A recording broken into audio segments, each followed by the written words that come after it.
Sekarang saya akan menjelaskan mengenai modern portofolio teori. Nah, modern portofolio sendiri yaitu teori pendekatan untuk membuat kebutuhan investasi yang berfokus pada imbal hasil potensial dengan potensi risiko, atau yang bisa diartikan sebagai meminimalkan risiko pada tingkat imbal balik hasil tertentu dengan hati-hati dalam menentukan portofolio. Terdapat teori oleh Harry Markowitz, yaitu tujuan investor manapun adalah untuk memaksimalkan pengembalian setiap tingkat risiko, dan risiko dapat dikurangi dengan menciptakan portofolio aset yang tidak terkait. Daripada memilih setiap keamanan secara individual, pilih portofolio yang memaksimalkan pengembalian untuk tingkat risiko tertentu. Nah, yaitu yang terletak di efficient frontier. Nah, efficient frontier sendiri itu adalah kumpulan portofolio yang menawarkan yang tertinggi pengembalian yang diharapkan untuk standar deviasi yang diberikan. Dari gambar di atas, kita dapat menyimpulkan beberapa hal. Yang pertama, risiko ditentukan oleh kualitas. Yang kedua, return berdistribusi normal. Yang ketiga, korelasi antara kelas aset adalah konstan. Yang keempat, investor rasional dan menghindari risiko. Dan yang terakhir yaitu pasar efisien. Dibagi menjadi dua, yaitu efisien portofolio dan optimal portofolio. Efisien portofolio sendiri adalah portofolio yang memberikan yang terbaik pengembalian yang diharapkan untuk risiko dalam tingkat tertentu. Nah, portofolio bisa dikatakan efisien bila risiko terkecil dengan expected return yang sama, atau memberikan expected return terbesar dengan risiko yang sama.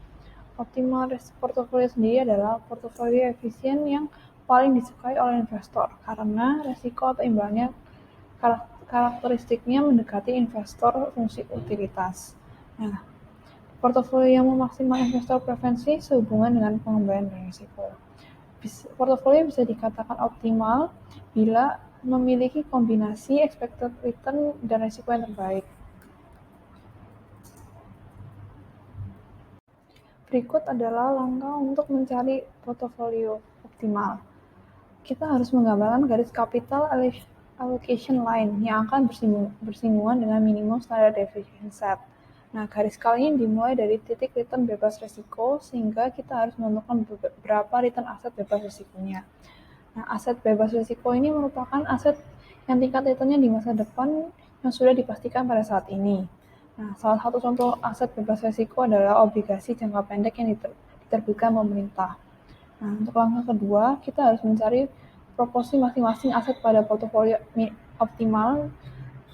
A digunakan matriks varian kovarian. Nah, untuk langkah ketiga, setelah memperoleh nilai WI, kita dapat menghitung expected return, varian, dan standar deviasi portofolio pada tingkat optimal.